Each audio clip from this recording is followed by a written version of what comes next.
प्रतापनगर में सुंदरलाल नाम का एक दर्जी अपनी पत्नी शांति और बेटी संध्या के साथ रहता था। संध्या का रंग सांवला था, इसलिए उसके लिए कोई भी रिश्ता नहीं मिल रहा था। इसी कारण सुंदरलाल और शांति परेशान थे। सुंदरलाल, मैंने कुर्ता पजामा सिलने दिया था, तैयार हो गया क्या? बस एक पक्की सिलाई करनी बाकी है रामलाल जी। अच्छा, फिर मैं लड़का भेजूंगा, उसी के हाथ दे देना। शाम को शादी में जाना है, इसलिए थोड़ी देर में करके दे दो। और संध्या के लिए कोई रिश्ता मिला या नहीं? कहाँ मिला रामलाल जी, बहुत जगह बोल रखा है। बाकी मैंने तो भगवान पर छोड़ रखा है, वही मेरी बेटी का अच्छा भविष्य तय करेंगे।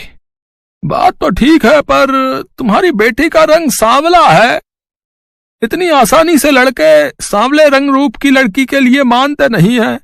इसलिए जब तुमने मुझे कहा था, मैंने भी इस बारे में किसी से कोई बात नहीं की। अच्छा, चलता हूं, कपड़े भिजवा देना है। सुंदरलाल देखता है रामलाल की बातें संध्या सुन चुकी है, इसलिए उसने बात बदलनी चाहिए। संध्या बेटी, तू रामलाल की बातों का बुरा नहीं मानना, वो तो बस। बापू, मुझे पता है मेरे कारण आपको कितना सुनना पड़ता है। सब कितनी बातें बनाते हैं, मुझे अच्छा नहीं लगता। ना बिटिया ना, ऐसा कभी मत सोचना। तू तो हमारी जिंदगी से बढ़कर हमें प्यारी है। मैं भी आप दोनों से बहुत प्यार करती हूँ बापू। अच्छा लाओ, कुछ कपड़े मैं सिल देती हूँ, आप थक गए होगे। संध्या का उदास चेहरा देखकर सुंदरलाल उस समय चुप हो जाता है। संध्या कपड़े सिलने लगती है। संध्या भी सुंदरलाल की तरह बहुत अच्छे कपड़े सिलती थी। एक दिन उस राज्य के राजकुमार का जन्मदिन था, जिसमें पूरे नगर को न्योता दिया गया था। सुनो सुनो नगर वासियों, ध्यान से सुनो। राजकुमार वीर सिंह के जन्मदिन की खुशी में पूरे नगर को दावत का न्योता दिया जा रहा है।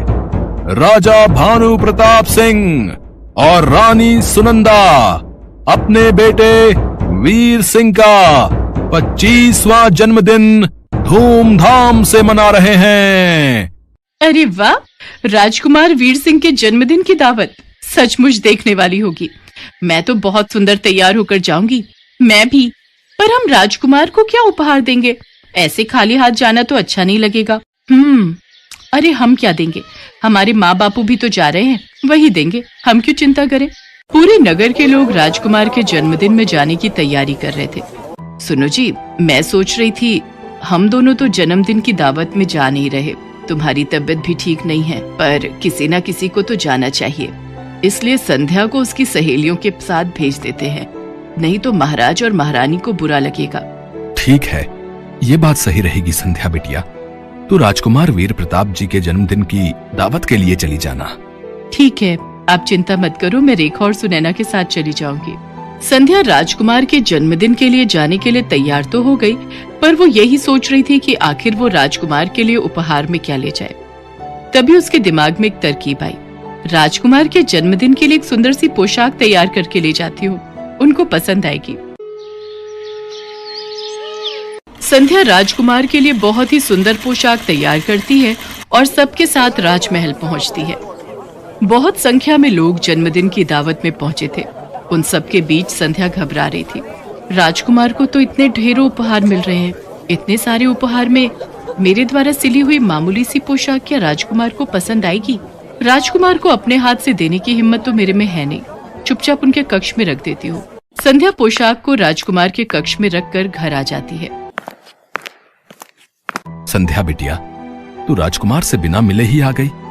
उन्हें पता कैसे चलेगा कि तूने उपहार में उन्हें वो पोशाक दी है?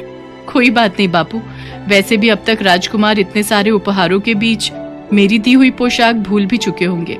संध्या जैसा सोच रही थी वैसा कुछ भी नहीं था।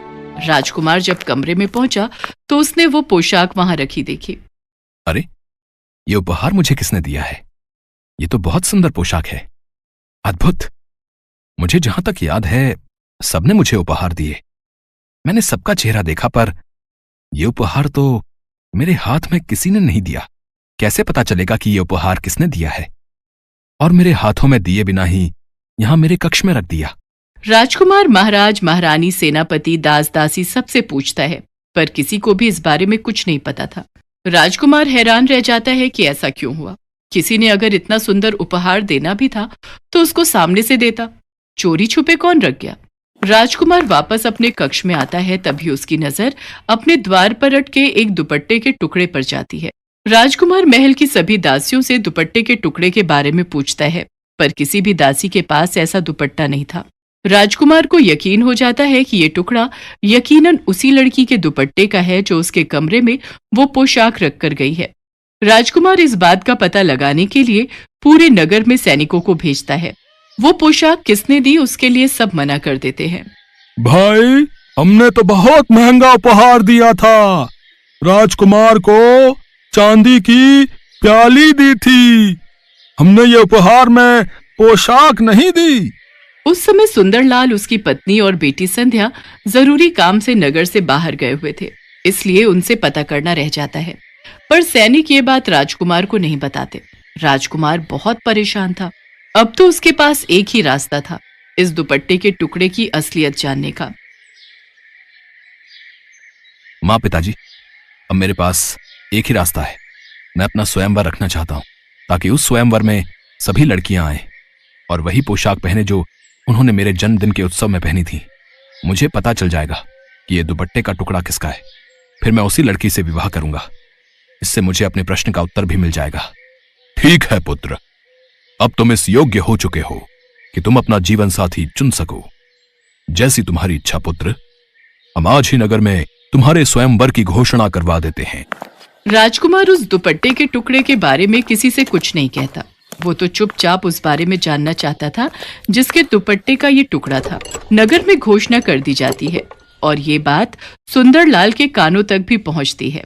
संध्या बेटी, तुम्हें भी स्वयंवर में जाना चाहिए। तुम्हारे पिताजी ठीक कह रहे हैं संध्या बेटी। नगर की सभी लड़कियां स्वयंवर के लिए जा रही हैं। अगर तुम नहीं गई तो महाराज क्रोधित हो जाएंगे। उन्होंने नगर की सभी युवा कन्याओं को स्वयंवर के लिए आमंत्रित किया है। पर मेरा वहां जाने का कोई फायदा नहीं, क्योंकि मैं तो देखने में बिल्कुल भी सुंदर नहीं हूँ। राजकुमार तो मेरी ओर देखेंगे तक नहीं, फिर मैं वहां जाकर क्या करूंगी? बेटी, ये तो भाग्य की बात है। अगर तुम्हारे भाग्य में राज सुख लिखा है तो उसे कोई नहीं छीन सकता, और यदि नहीं लिखा तो तुम अपना कर्तव्य निभाकर लौट आना। नगर की सभी लड़कियां उसी पोशाक में राजमहल पहुंचती हैं जो उन्होंने राजकुमार के जन्मदिन के उत्सव में पहनी थी। राजकुमार की नजरें तो उस लड़की को ढूंढ रही थी जिसके दुपट्टे का टुकड़ा अभी भी राजकुमार के हाथ में था। राजकुमार ने आज वही पोशाक पहनी थी जो संध्या ने उसे उपहार में दी थी। इनमें से तो कोई भी लड़की वो नहीं है। आखिर ये किसके दुपट्टे का टुकड़ा है? कहीं मेरी ये योजना विफल ना हो जाए। राजकुमार अभी इस बारे में सोच ही रहा था कि तभी संध्या महल में प्रवेश करती है। संध्या ये देखकर हैरान रह जाती है कि राजकुमार ने वही पोशाक पहनी है जो उसने सिलकर दी थी। राजकुमार ने मेरी दी हुई पोशाक पहनी है, इसका मतलब राजकुमार को मेरे द्वारा सिली हुई पोशाक पसंद आई। ये देखकर मैं बहुत खुश हूँ। बापू और माँ अगर ये सुनेंगे तो वो भी बहुत खुश होंगे। संध्या अभी ये सब देखकर मुस्कुरा ही रही थी कि तभी राजकुमार वीर प्रताप की नजर उसकी पोशाक पर जाती है। यही है वो जिसकी मुझे तलाश थी। आप सब जानना चाहते हैं मैंने ये स्वयंवर क्यों रखा है? क्योंकि मैं अपना जीवन साथी चुनना चाहता था। जिस लड़की की मुझे तलाश थी आज वो मेरे सामने खड़ी है। मैं उसका नाम तो नहीं जानता, पर आज जो पोशाक मैंने पहनी हुई है उसी लड़की ने मुझे उपहार में दी थी। क्या वो लड़की मेरी जीवन संगिनी बनना चाहती है? सब लड़कियां एक दूसरे का चेहरा देख रही थी, क्योंकि उनमें से किसी ने भी ये पोशाक राजकुमार को नहीं दी थी। संध्या तो सच जानती थी। वो हैरान रह जाती है। राजकुमार उसकी ओर बढ़ता है और उसका हाथ थाम लेता है। राजकुमार, मैं आपके लायक नहीं हूं। आपको तो मेरे से भी सुंदर लड़कियां मिल जाएंगी। संध्या, प्रेम तो दिल से होता है। मैं तो उसी पल ही तुम्हें अपना दिल दे बैठा था। जब मैंने इस पोशाक को देखा, वो तो तुम्हारे दुपट्टे का टुकड़ा दरवाजे में अटका हुआ था, तभी मुझे तुम्हारे बारे में पता चला, वरना मैं तो सच्चाई जान ही नहीं पाता। और मेरी नजरों से देखो, तुम मेरे लिए दुनिया की सबसे खूबसूरत लड़की हो। संध्या अपने दुपट्टे की ओर देखती है जो किनारे से फटा हुआ था। वहां खड़ी सभी लड़कियां हैरान रह जाती हैं। राजकुमार वीर प्रताप की बातें सुनकर संध्या की नजरें शर्म से झुक जाती हैं। उसके पश्चात सुंदरलाल और शांति को दरबार में बुलाया जाता है। फिर शुभ मुहूर्त में संध्या और राजकुमार वीर प्रताप का विवाह संपन्न होता है। आज संध्या के जीवन में दुनिया की सारी खुशियां थी।